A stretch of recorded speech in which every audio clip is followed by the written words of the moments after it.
PGT के साथियों को अनुज सर का नमस्कार।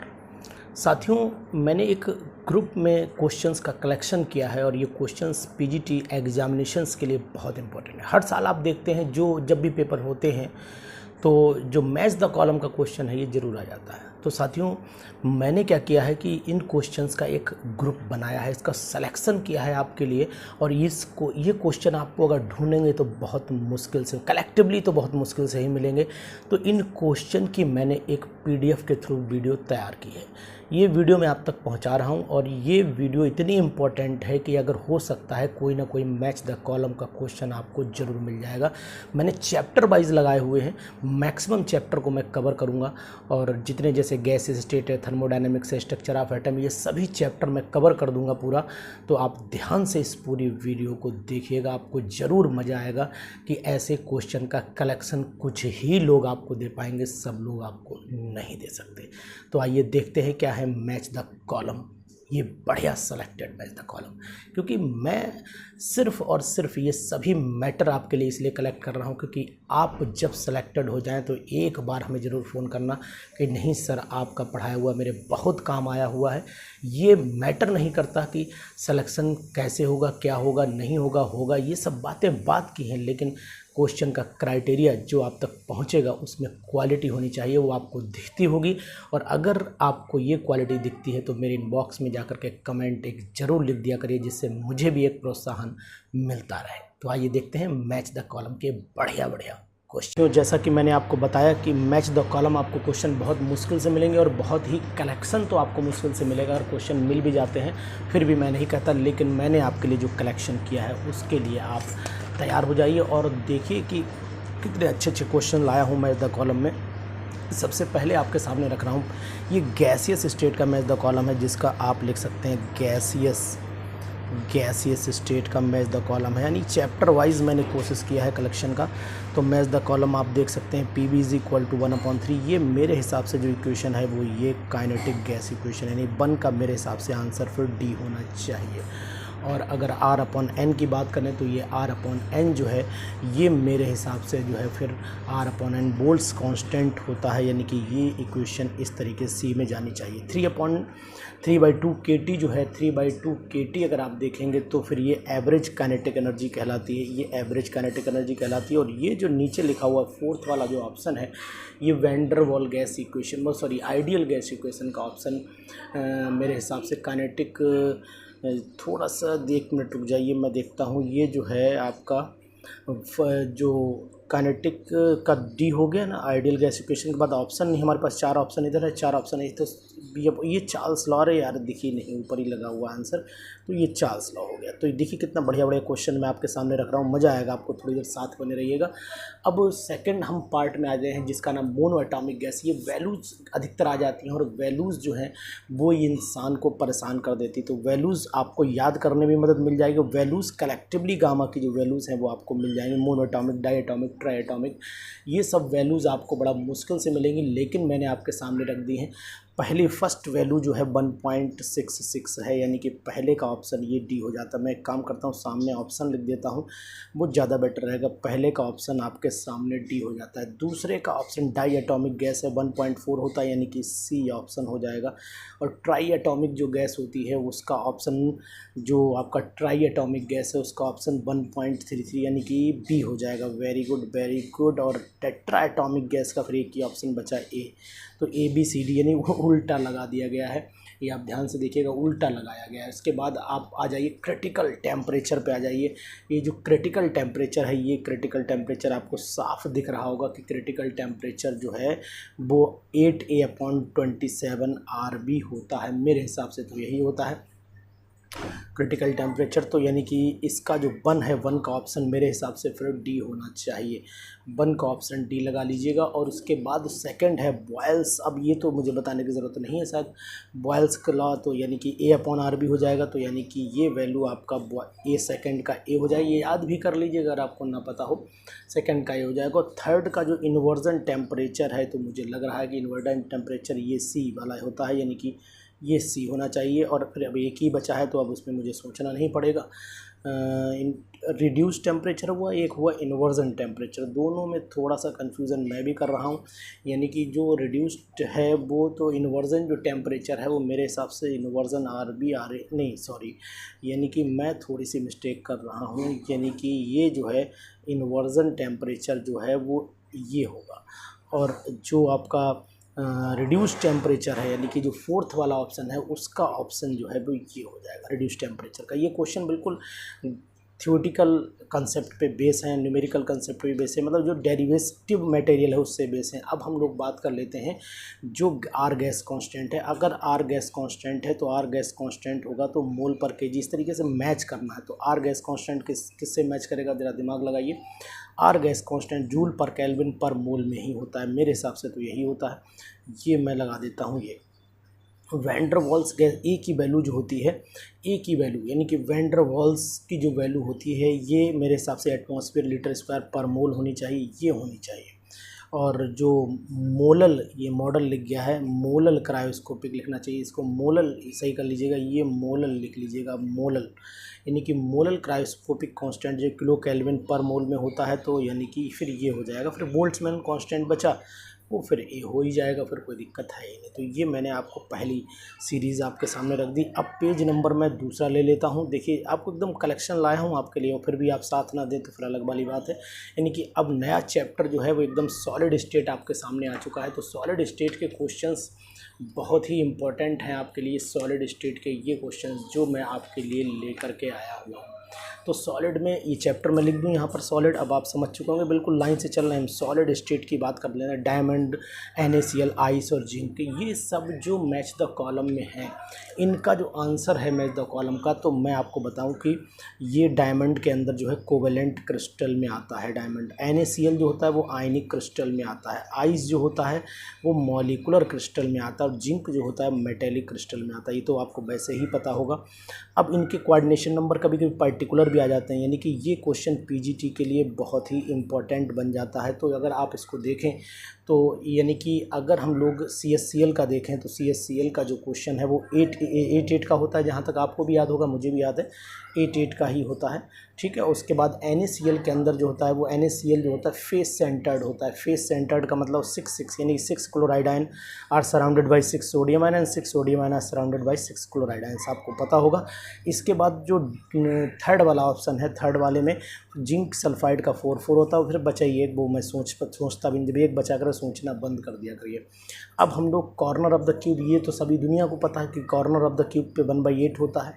कॉर्नर ऑफ क्यूब पे 1/8 हो जाएगा। बॉडी सेंटर पे हमेशा 1 हो जाता है, और एज सेंटर पे 1/4 हो जाता है, और इस पे 1/2 हो जाता है ना। बढ़िया क्वेश्चन। उसके बाद आ जाइए आप नेक्स्ट वाली कंडीशन पे। ये क्वेश्चन देखिए कितना, silicon doped with arsenic. Silicon जब आर्सेनिक में डोप किया जाता है तो फिर एन टाइप सेमीकंडक्टर बनता है। इस तरीके से एन टाइप बन जाएगा। Pure germanium at low temperature जो होती है वो एक इंसुलेटर की तरह काम करती है, यानी कि ए हो जाएगा। Silicon doped with gallium, silicon gallium के साथ डूब किया गया तो पी टाइप बन जाता है। और फिर एक बच्चा जिसको मैं सोचूंगा भी नहीं, ऐसे ही लगा दूंगा एक्सट्रिंसिक इंडिकेटर। अब इसके बाद अब ये क्वेश्चन तो भैया अगर आप लगाना चाहो तो लगा लीजिएगा। यानी कि अगर सिंपल क्यूबिक यूनिट सेल, यानी कि इसे हम लिख देते हैं, अगर ना पता हो तो मैं आपको बता दूं, सिंपल क्यूबिक यूनिट सेल है। ये फेस सेंटर्ड, ये बॉडी से ही तो पता ही होगा, खैर कोई दिक्कत नहीं है। 3 ही ऑप्शन है इसमें, यानी कि सिंपल के लिए आर जो होता है वो फिर यही होता है A/2। फेस सेंटर्ड के लिए ए हो जाएगा, और इसके लिए सामने लिखा ही हुआ, सिंपल है ना, बढ़िया। तो इस तरीके से पेज नंबर 2 भी हो गया। पेज नंबर 3 पे आइए। देखिए अब हम लोग आ चुके हैं पेज नंबर 3 पे। ये कैटालिस्ट यानी कि ये सरफेस केमिस्ट्री का जो मैटर आता है वो सरफेस केमिस्ट्री के टॉपिक से जुड़ा हुआ है। बहुत ही अच्छा टॉपिक है। तो इसको आप जो है सरफेस केमिस्ट्री, अगर मुझे ना लिखना पड़े तो ज़्यादा बढ़िया कि आप सरफेस केमिस्ट्री की प्रिपरेशन कर रहे हैं। तो सरफेस केमिस्ट्री के क्वेश्चंस भी आपके सामने रख रहा हूँ। बहुत ही इम्पोर्टेंट क्वेश्चन है, यानी कि आपको इन क्वेश्चंस को देखकर ही लग रहा होगा कि मैंने कलेक्शन कितने हिसाब से किया हुआ। ये कलेक्शन जो है वो आपके लिए इसलिए है क्योंकि आप मेहनत कर रहे हैं, आप सिलेक्शन की तरफ बढ़ रहे हैं। तो साथियों इसके साथ अब आपको आंसर मुझे बताना पड़ेगा। पॉजिटिव कैटलिस्ट क्या करता है, निगेटिव कैटलिस्ट क्या करता है। पॉजिटिव कैटलिस्ट क्या करता है, इनर रेट ऑफ रिएक्शन को एनहांस कर देता है, बढ़ा देता है। तो फर्स्ट का जो है वो पॉजिटिव कैटलिस्ट जो होना चाहिए वो फर्स्ट का क्या होना चाहिए, डिक्रीज द एक्टिवेशन एनर्जी और enhance the rate of reaction. तो enhance the rate of reaction तो कहीं है नहीं, डिक्रीज द एक्टिवेशन एनर्जी है, तो इसका सी लगा लीजिए आप। सेकंड वाला जो ऑप्शन है आपके सामने, सेकंड वाला नेगेटिव कैटलिस्ट, तो decrease the rate of reaction simple, यानी कि ए हो जाएगा इसका।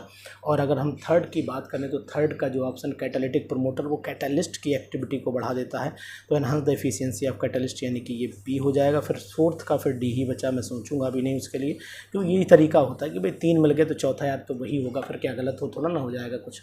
उसके बाद आ जाते हैं हम लोग सेकंड में, इमल्सन जेल और aerosol liquid aerosol. Emulsion gel aerosol और लिक्विड एरोसॉल का जो ऑप्शन हमें देखना है वो ये देखना कि भाई बताओ इमल्सन क्या होता है। ये तो आप लगा लोगे ना, कोलाइड बताऊं या लगा लोगे, चलिए आपको बता देता हूं, क्योंकि कोलाइडल सॉल्यूशन आप लिक्विड एंड लिक्विड क्या कहलाता है, इमल्सन कहलाता है, तो इसका डी हो जाना चाहिए मेरे हिसाब से। और जो जेल है, जेल का जो है कोलाइडल सॉल्यूशन अब लिक्विड इन सॉलिड, यानी कि ये सी हो जाना चाहिए। और एरोसॉल जो होता है वो एयर में ही मिक्सचर होता है, तो इसका मतलब बी हो जाना चाहिए। फिर एक बचा, उसके लिए सोचना नहीं, लगाइए अपने आप। अरे यार ऐसा काम करो ना जिससे कि थोड़ा अच्छा लगे, तरीका बढ़िया होना चाहिए ना।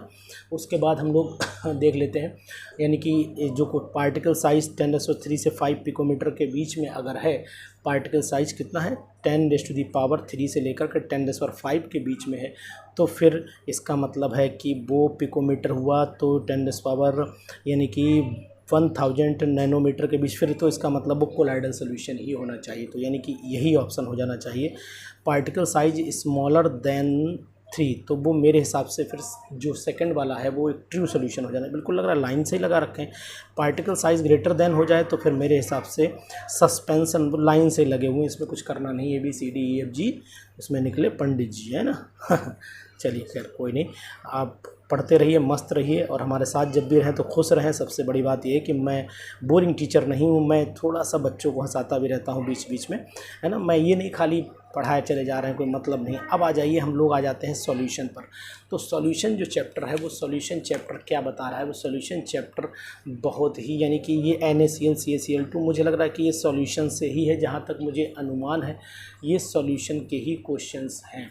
और सॉल्यूशन के क्वेश्चन का मतलब हुआ कि इसमें हम लोग वेंट ऑफ फैक्टर जैसी कोई चीज़ मुझे दिखाई दे रही है, यानी कि वेंट ऑफ फैक्टर जैसी अगर कोई चीज़ आपके सामने है तो NaCl में, यानी कि यहाँ तो आई की वैल्यू कितनी होगी फर्स्ट, यानी कि फर्स्ट में आई की वैल्यू मेरे हिसाब से तो 2 Na पॉजिटिव में टूटेगा यार, इसमें बताने वाला कुछ है नहीं, मुझे लगता नहीं, इसमें सभी में निकाल लेंगे ना आप।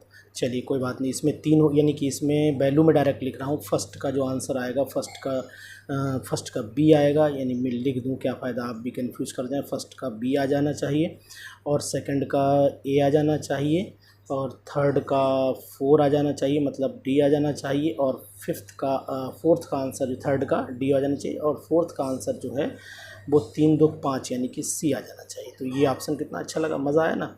तो ये ऐसे क्वेश्चन करा करिए, थोड़ा अच्छा लगेगा, आपको भी अच्छा लगेगा, मुझे भी सेटिस्फेक्शन मिलता है। तो अब ये फर्स्ट का आंसर, यानी कि अब हम लोग फिफ्थ की बात कर लेते हैं। क्वेश्चन नंबर जो कॉलम फिफ्थ बनाया है हमने, ये फिफ्थ कॉलम में, यानी कि फर्स्ट लेस देन ए है, तो लेस देन ए में dissociation of the solute particle went of Charles law होगा। क्या होगा जरा दिमाग लगा दीजिए, आप ही लगाइए। भाई मोर देन होता तो आई की वैल्यू मोर देन, तभी उसे डिसोसिएशन हो रही है, तो लेस देन है, तो ये तो आप ऐसे लगा दो, यानी कि फर्स्ट का जो है वो ए लगा दो। सेकंड में डिसोसिएशन लगा दो, क्योंकि मैंने अभी बोला ही था, तो लगा दीजिए। अब बच्चे आई की वैल्यू 1 होगी, तो नाइदर एसोसिएशन नॉर डिसोसिएशन, तो ये वेंट ऑफ, मतलब इसमें कुछ होगा ही नहीं थर्ड वाले में। तो सिंपल सी बात ये है कि इसमें नाइदर एसोसिएशन नॉर एसोसिएशन इसी में होगा, इसमें कुछ होगा ही नहीं डिसोसिएशन। अब एक बचा उसमें यार सोचूंगा, मैं लगा ही दे रहा हूँ, ऐसे ही लगा देता हूँ।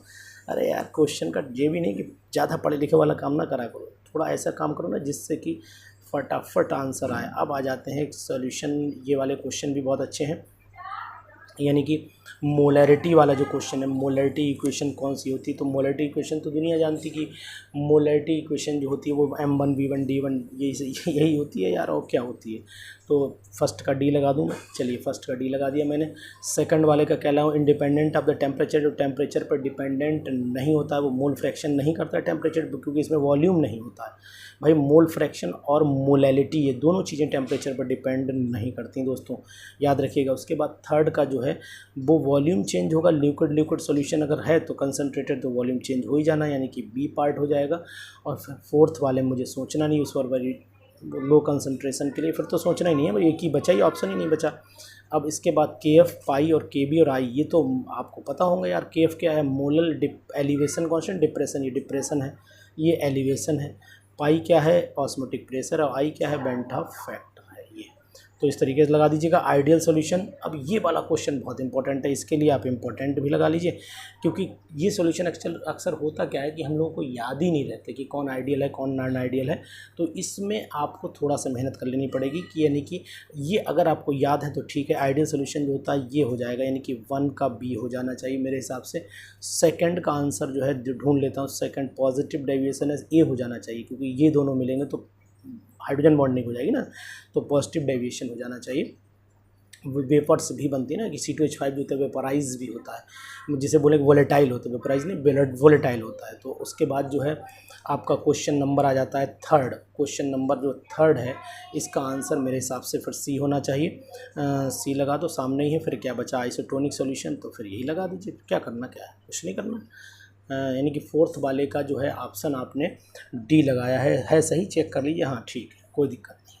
तो इसका मतलब ये आपने अब क्वेश्चन कर लिए हैं किसके, ये क्वेश्चन आपने किए थे भी सॉल्यूशन के। अब हम लोग देखिए अब पहुंच चुके हैं सॉल्यूशन के बाद, अब हम लोग पहुंचते हैं किस पे पहुंचते हैं, अब हम लोग पहुंच जाते हैं स्ट्रक्चर ऑफ एटम पे। नाम ही बहुत कुछ इंडिकेट कर गया होगा कि स्ट्रक्चर ऑफ एटम के क्वेश्चंस आपके सामने हैं।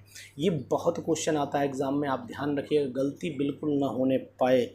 यानी कि डी ब्रोगलीज वेवलेंथ, यानी कि फर्स्ट का ऑप्शन जो होना चाहिए वो मेरे हिसाब से डेविसन और जर्मर ने दिया था, जहाँ तक मुझे याद है, यानी कि ये ऑप्शन डी जाना चाहिए। डिस्टेंस एटॉमिक एनर्जी लेवल जो आपका डिस्क्रीट एटॉमिक एनर्जी लेवल जो है वो दिया था मेरे हिसाब से बोहर ने। एनर्जी लेवल की बात ही बोहर ने की थी, तो यहाँ पर मैं BC लगा देता हूँ, ऊपर का डी हो गया। फिर डिस्कवरी ऑफ न्यूक्लियस मेरे हिसाब से तो रदरफोर्ड को जानी चाहिए, यानी थर्ड का आंसर ए आना चाहिए। और फोर्थ का ऑप्शन बचा ही नहीं कुछ, जे थॉमसन है बच्चे भैया, उनको लगा दो।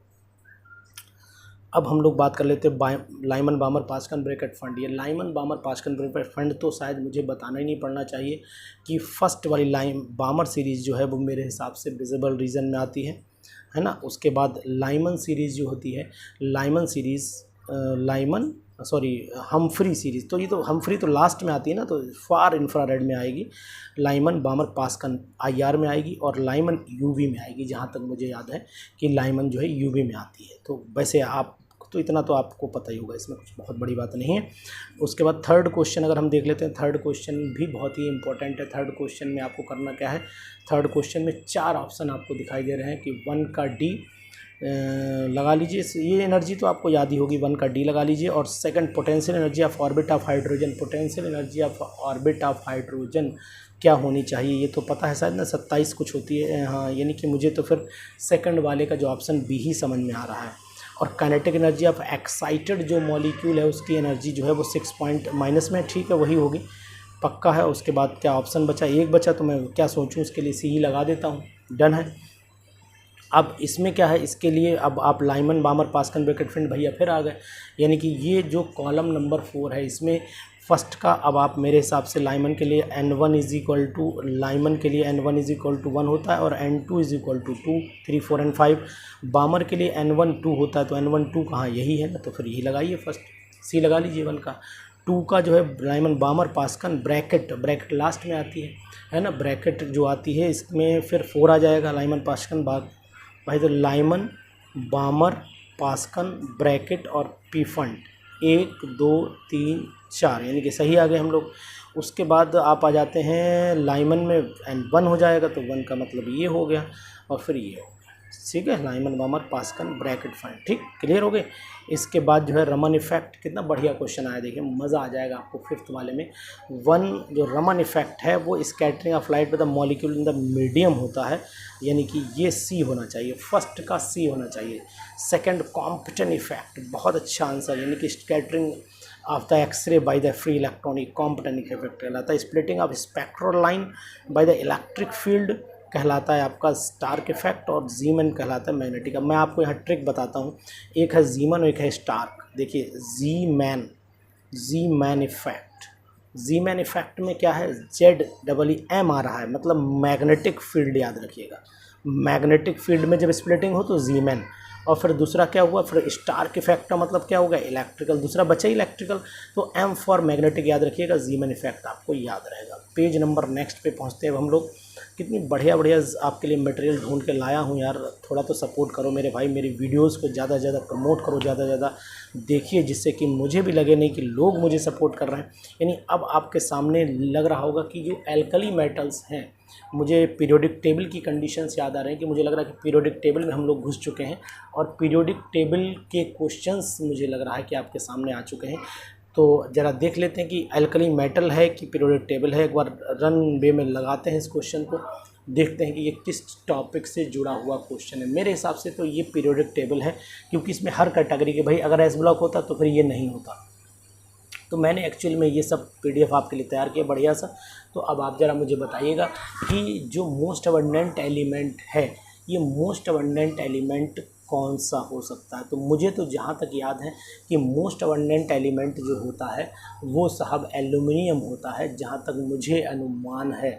तो लगा दूँ एल्युमिनियम, चलिए डी लगा लेते हैं, इसका फर्स्ट का डी। सेकंड का an element of the highest atomic volume, an element of the highest atomic volume जो होना चाहिए वो मेरे हिसाब से तो फिर फ्रेंशियम होना चाहिए।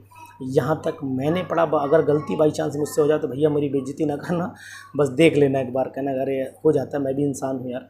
नेचुरल रेडियो एक्टिव एलिमेंट जो होता है वो नेचुरल रेडियो एक्टिव एलिमेंट तो रेडियम ही होता है, ये वाला है। और फिर बचा मोस्ट अबंडेंट ट्रांजिशन मेटल, तो वो तो भैया हम जानते हैं, सब लोग जानते हैं, आयरन भाई साहब हैं, कोई सभी कोई ऐसा तो है नहीं कोई नई चीज़ इसमें जानने वाली हो। चलिए ठीक है ना, कर लिया ना क्वेश्चन।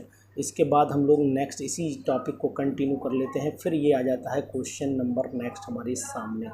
अब आ चुके हैं हम लोग, ये क्वेश्चन बहुत ही अच्छा क्वेश्चन है कि यानी कि कौन सा एटॉमिक नंबर किस ब्लॉक में जाएगा। तो यानी ये तो मुझे बताने की शायद ज़रूरत आपको नहीं होनी चाहिए कि कौन सा एटॉमिक नंबर किस में जाएगा। यानी कि 52 जो है वो 52 मेरे हिसाब से बी में यानी पी ब्लॉक में जाना चाहिए। ये इस तरीके से इलेक्ट्रॉनिक कन्फर्मेशन से कन्फर्म कर लेंगे।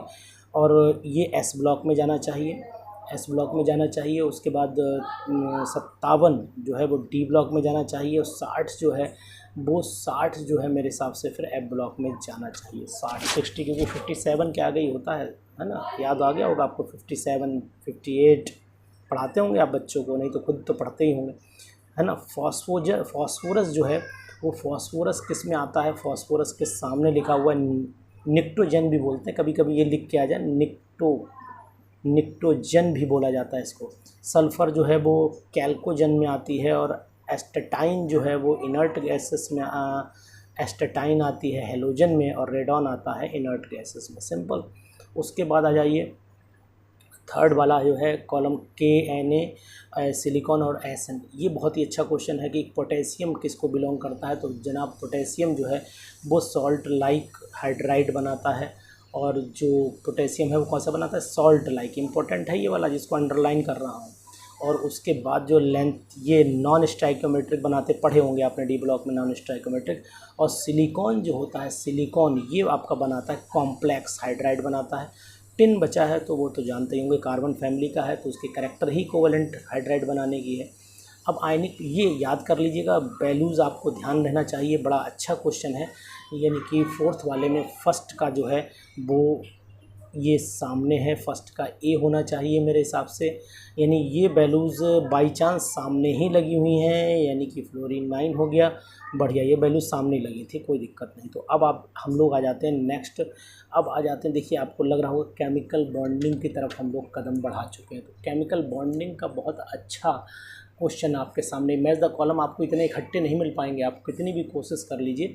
यानी पॉलिंग ने दिया था, मुझे याद है कि पॉलिंग भैया जो थे इन्होंने हाइब्रिडाइजेशन दिया था। पॉलिंग साहब ने हिटलर और लंदन ने बैलेंस बॉन्ड थ्योरी को प्रपोज किया था। पॉलिंग और स्टेलर ने जो है वो मेरे हिसाब से मॉलिकुलर ऑर्बिटल थ्योरी दी। पॉलिंग और मॉलिकुलर ऑर्बिटल थ्योरी और मॉडिफाइड तो Pauling and Slater, Hund and Mulliken ने मॉलिकुलर ऑर्बिटल थ्योरी दी थी। और उसके बाद जो है ये थर्ड का फिर डी हो जाएगा ये वाला, ठीक है ना।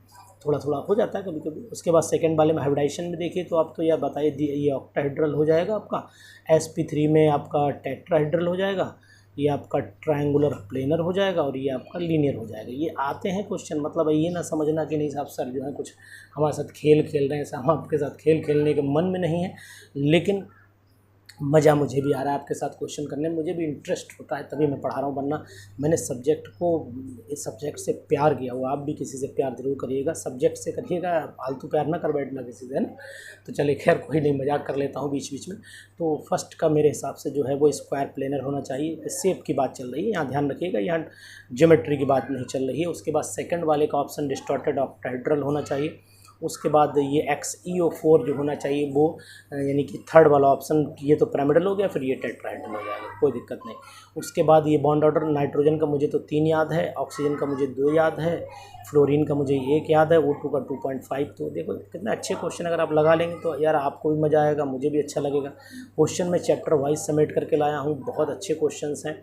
देखिए ये इतने क्वेश्चन कलेक्शन आपके लिए करना जल्दी आपके लिए क्यों करेगा, कोई करेगा तो आखिर क्यों करेगा। मैं तो इसलिए कर रहा हूँ, मुझे अच्छा लग रहा है, मुझे फीलिंग्स अच्छी आ रही हैं कि नहीं साहब मेरे बच्चे, मेरे साथी, मेरे दोस्त पढ़ें और आगे बढ़ें, ये मैं सोच करके कर रहा हूँ। बाकी मेरा कोई मकसद नहीं, मेरा कोई उद्देश्य नहीं है ना। तो हम लोग देख लेते हैं कि एल्युमिनियम, पोटेशियम और वाटर जो होता है ये मिलकर के क्या बनाता है, ये साइनो प्रोसेस के अंतर्गत आता है, अगर आपको याद हो तब। और अगर जो दूसरा देखें, आयरन और वाटर जब यूज़ किया जाता है, आयरन और वाटर है ना, में स्टीम यूज़ होती है ना, तो स्टीम को फिर हम लोग लेन प्रोसेस के थ्रू, ये लेन प्रोसेस में यूज़ होता है, ये वाला आना चाहिए। कार्बन मोनोऑक्साइड, हाइड्रोजन और वाटर, कार्बन मोनोऑक्साइड, हाइड्रोजन और वाटर जो होते हैं ये बॉश प्रोसेस पढ़ा होगा आपने, बच्चों को पढ़ाते होंगे। अब एक ये तो लेबोरेटरी मेथड हो ही गया सिंपल, ये थोड़ा सा पेज धुंधला था, कोई दिक्कत नहीं, लेकिन फिर भी मज़ा तो आ ही रहा है यार। फर्स्ट का फिर क्या, BaH2 जो है वो कैसा है, आयनिक होना चाहिए, ये कोवेलेंट होना चाहिए, ये फिर जो है जिरकोनियम का स्टाइकोमेट्रिक होना चाहिए, और ये नॉन स्टाइकोमेट्रिक। तो लाइन से ही लगे, फिर तुम्हें सोचना क्या है, लगा देते हैं लाइन से, एक आध फंस जाते हैं ना, कभी जुगाड़ भी लग जाती है ना। थर्ड वाले पे आ जाइए, थर्ड वाले में आ जाते हैं हम लोग। फर्स्ट का जो है आंसर क्या होना चाहिए, हाइड्रोजन बॉन्ड एनर्जी जो होती है वो मेरे हिसाब से तो जो है फिर वो 436, मुझे जहाँ तक अनुमान है, बुक से एक बार चेक कर लूँगा, यही होती है। इलेक्ट्रॉन एफिनिटी ऑफ हाइड्रोजन की जो इलेक्ट्रॉन एफिनिटी होती है वो 72 होती है। एंड ये तो सब हाइड्रोजन की वैल्यूज़ हैं यार, तो इसमें क्या है, तो ये सिंपल लगाई दो, मैं तो सामने ही रखी हुई, कुछ करना नहीं उनको। फोर्थ पे आ जाइए, फोर्थ क्वेश्चन भी बहुत ही अच्छा है, यानी ये भी जो है मुझे ऐसा लग रहा है कि थोड़ा सा, ये तो सेफ सेलेक्टिव कैटलिस्ट होता ही है। सेकंड क्या ये भी लाइन से लगे, नहीं ये लाइन से यार नहीं लगे, ये तो गड़बड़ FeSO4 अल्कली फेंटन्स रेजेंट कहलाता है। और CH2 जो होता है वो हाइड्रोलिथ होता है, फिर ये क्लार्क मेथड हो जाएगा। इस तरीके से टेम्परेरी जो हार्डनेस होती है, वो टेम्परेरी हार्डनेस किसकी वजह से होती है, वो आपको प्रेजेंस ऑफ कार्बोनेट बाइकार्बोनेट होता है मैग्नीशियम कैल्शियम के। परमानेंट हार्डनेस जो होती है वो क्लोराइड और सल्फेट की वजह से होती है। कैल्कोजन जो होता है, कैल्शियम गॉन, याद रखिए कैलगॉन मतलब कैल्शियम गॉन, ये इसमें हो जाता है और ये परम्यूटेड मेथड में हो जाता है। तो इस तरीके से आपने बहुत बढ़िया क्वेश्चन कर लिए हैं, मज़ा आपको आ रहा होगा, मुझे लग रहा है कि आपको इंटरेस्ट आ रहा होगा। अब हम लोग नेक्स्ट क्वेश्चन पे चलते हैं। नेक्स्ट क्वेश्चन जो है वो ये आपके पास पहुंच रहा है, बहुत ही अच्छा क्वेश्चन है, और ये क्वेश्चन मैं आपके लिए सेलेक्ट करके लाया हूँ। ये मेटलर्जी जैसा क्वेश्चन मुझे महसूस हो रहा है, यानी कि ये क्वेश्चन मेटलर्जी से होना ही चाहिए। यानी बॉक्साइट जो है वो ये किसका और है, क्या है ये, सॉरी एस्बेस्टस है। अच्छा चलिए ठीक, एस्बेस्टस जो होता है वो क्या होता है वो जान लेते हैं। एस्बेस्टस जो होता है बताइए कोई लोग, है ना, मैग्नीशियम का सिलिकाइड, मतलब सिलिकन का जो होता है, मैग्नीशियम का सिलिकन और हाइड्रोक्साइड, ये कंपाउंड मेरे हिसाब से तो ये होना चाहिए यार एस्बेस्टस। देखते हैं गलती तो नहीं हो रही। जियोलाइट क्या होता है, जियोलाइट जरा बताने की कोशिश करेंगे आप लोग, आप मेरी मदद करिए यार थोड़ा सा। जियोलाइट मेरे हिसाब से तो यही होता है, यानी कि सेकंड का बी होता है। और थर्ड का फेल्डस्पार लास्ट वाला हो गया, माइका फिर ऊपर वाला हो गया, बट पहला आखिर वाला बचा करे वो तो मेरी जुगाड़ ही वही है कि लगाओ बचा हुआ।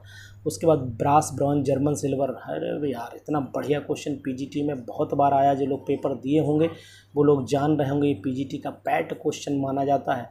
इस क्वेश्चन में सोचना समझौता नहीं। कॉपर जिंक जो होता है ब्रास होता है, कॉपर टिन ब्रॉन्ज होता है ना। और जर्मन सिल्वर जो होती है उसमें, जर्मन सिल्वर में मेरे हिसाब से कॉपर जिंक और निकल होती है, जहाँ तक मुझे याद है जर्मन सिल्वर के अंदर जो है वो यही होता है। उसके बाद फिर एक बचा, ऐसे लगा लीजिए। उसके बाद ये आ जाइए Pb3O4 जो है वो, Pb3O4 जो है वो रेड लेड होती है। और HgCl2 जो है, HgCl2 वो कोरोसिव सब्लिमेट पढ़ा होगा। इसके बाद कैलोमल ये हो गया साहब, और ये बर्मिलियन हो गया, है ना। सिंपल सी बात है। चलो नेक्स्ट मैच द कॉलम पे आ जाते हैं। बॉक्साइट पता है किसका ओर है? बॉक्साइड मुझे जहाँ तक याद है वो बॉक्साइड जो होता है ये ऑक्साइड ओर है। आयरन पायराइड जो है वो सल्फाइड ओर है। इप्सम सॉल्ट जो है वो, ये थोड़ा देखो ना, अच्छा क्वेश्चन। इप्सम सॉल्ट बहुत बार आया है पीजीटीज़ में। इप्सम सॉल्ट जो है पीजीटीज़ में बहुत बार आया, इसलिए मैं इस पर फोकस कर रहा हूँ। ये सल्फेट और होता है Mg, इप्सम सॉल्ट शायद MgSO4 ही होता है जहाँ तक मुझे याद है। अगर कोशिश हो सकता है मुझसे मिस्टेक हो। फिर ट्रोना बचा, कार्बोनेट और होता है। एल्युमिनियम बॉक्साइट और में मिलता है। कॉपर जो होता है वो, पहले आयरन लगा लो, लिमोनाइट में मिलता है। सिडेराइट लिमोनाइट है ना, गलेना ये मिलता है। तो फिर कैल्पायराइट जो है कैल्काइट हो गया। ठीक है, क्वेश्चन नेक्स्ट पे पहुंचते हैं हम लोग। अब हम लोग ये पहुंच चुके हैं, ये अब बहुत अच्छा, यानी कि अब हम लोग एस ब्लॉक में लिथियम सोडियम पोटेशियम रुबिडियम यानी एस ब्लॉक की तरफ भाग खड़े हुए हैं। यानी एस ब्लॉक अब हमने पढ़ लेना है। यानी एस ब्लॉक के क्वेश्चन आपके सामने रख दिए हैं मैंने, तो ध्यान रखिएगा, बहुत ही बढ़िया क्वेश्चन है। थोड़ा सा मदद करेंगे आप तो ये क्वेश्चन जल्दी जल्दी मैं आपको बता दूंगा। यानी अब हम लोग चल रहे हैं। लिथियम बताइए कैसा होता है। लिथियम का जो, मेरे हिसाब से आपने पिंक कलर पढ़ा होगा जहाँ तक याद है।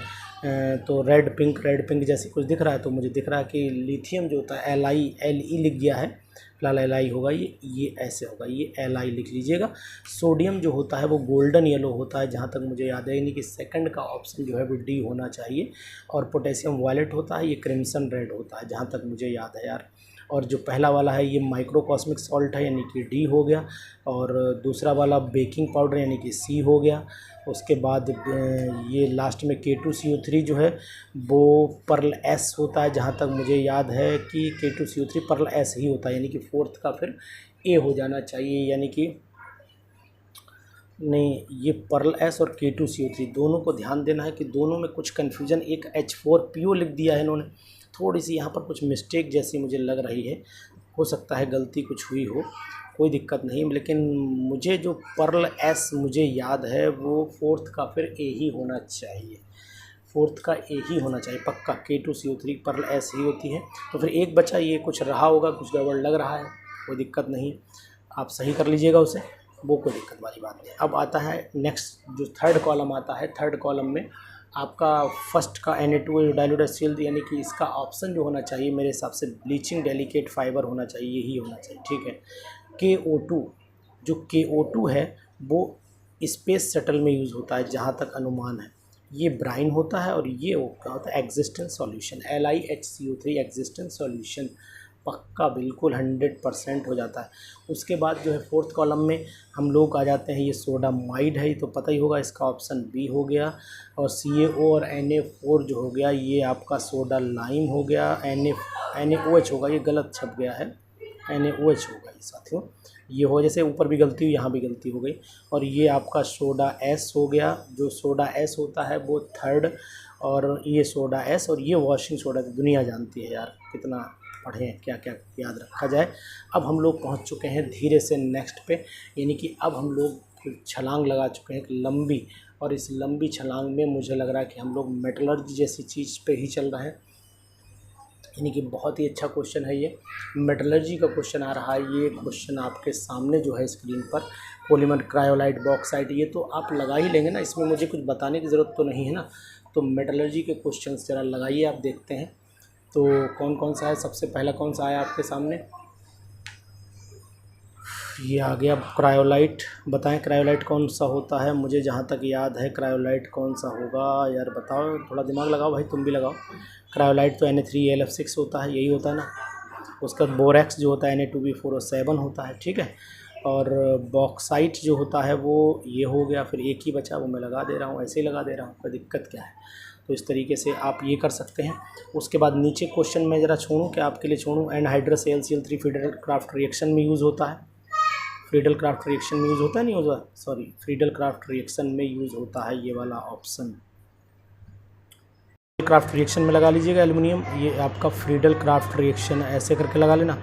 एलम जो होती है वो कॉम्प्लेक्स ब्लू कलर्ड सिलिकेट ना। बोरेक्स जो होता है वो एंटीसेप्टिक नहीं, ये टिंकल वाला जो है वो बोरेक्स का है। डी जो होता है वो बोरेक्स का ही होगा जहाँ तक मुझे याद है, जो डी ऑप्शन है बोरेक्स का। उसके बाद यूट्रामेराइन जो होता है, यूट्रामेराइन एक एंटीसेप्टिक की तरह मुझे लग रहा है काम करता है। तो इसका मतलब हुआ कि सी का जो ऑप्शन होना चाहिए वो सी का ऑप्शन जो है वो या तो एंटीसेप्टिक। एलम, अच्छा एलम भी तो यार फिटकरी पी जाती है ना, तो ये भी एंटीसेप्टिक है, तो फिर इसका आंसर यूट्रामाइन का यही होगा। कभी कभी मुझे भी यार बोलते बोलते कन्फ्यूज़न होने लगता है, साला पता नहीं, इतना बोलने के बाद दिक्कत ही बहुत होती है। उसके बाद जो है थर्ड में हम लोग पहुंचते हैं। तो जो ए ऑप्शन है इसका ऑप्शन जो है मेरे हिसाब से देख लेता हूँ, इनऑर्गेनिक बेंजीन। अरे यार मैंने पढ़ाया भी है इनऑर्गेनिक बेंजीन, यही है ना इनऑर्गेनिक बेंजीन, यानी इसका एस हो जाएगा पक्का, इसका एस। ज्वेलर्स जो बोरेक्स होता है, ज्वेलर्स जो लोग यूज़ करते हैं वो फिर यही होगा जिसे आप लोग सुहागा के नाम से जानते हैं, और बोरेक्स ऊपर वाला हो गया, डाइबोरेन फिर ये हो गया। तो है ना बढ़िया क्वेश्चन। तो इस तरीके से दोस्तों मैंने अभी तक आपके सामने जितने भी ग्रुप के क्वेश्चंस हैं वो आपके सामने रखे हैं। क्वेश्चंस आपको कैसे लगे, बढ़िया लगे हो तो ज़रूर इनबॉक्स में जाकर के कमेंट लिखिएगा। अनुज सर आपके लिए मेहनत कर रहे हैं, आप थोड़ा सा मेरे लिए मेहनत कर दीजिए। इस वीडियो को जितना आप शेयर कर पाएँ शेयर करिएगा लोगों तक, क्योंकि ऐसे क्वेश्चन बहुत कम मिलते हैं। और अगर मेरे चैनल पर आप नए आए हो तो सब्सक्राइब ज़रूर कर दीजिएगा, जिससे कि मुझे भी लगे कि आप सपोर्ट कर रहे हैं, मेरे चैनल को भी प्रमोट कर रहे हैं, मुझे भी प्रमोट कर रहे हैं। और नेक्स्ट ईयर मैं कोशिश ये करूँगा कि लोगों का और भी भला हो सके। नए नए मेथड के थ्रू, नए नए तरीक़ों से एक कोचिंग इस्टेब्लिश करने की कोशिश में लगा हुआ हूँ। तो क्योंकि ऑलरेडी मेरी कोचिंग पहले से थी, बहुत ही बच्चा था उसके अंदर, लेकिन मैं शिफ्ट हुआ हूँ, इस समय प्रयागराज में हूँ और यहीं पर एक बड़ी सी इंस्टीट्यूशन डालना चाहता हूँ। तो इसलिए आप भी मेरा सपोर्ट करिएगा। तो पीजीटी की तैयारी में मैं आपका बहुत सपोर्ट करूँगा, क्योंकि मेरा जो अनुभव है वो आपके बहुत काम आने वाला है।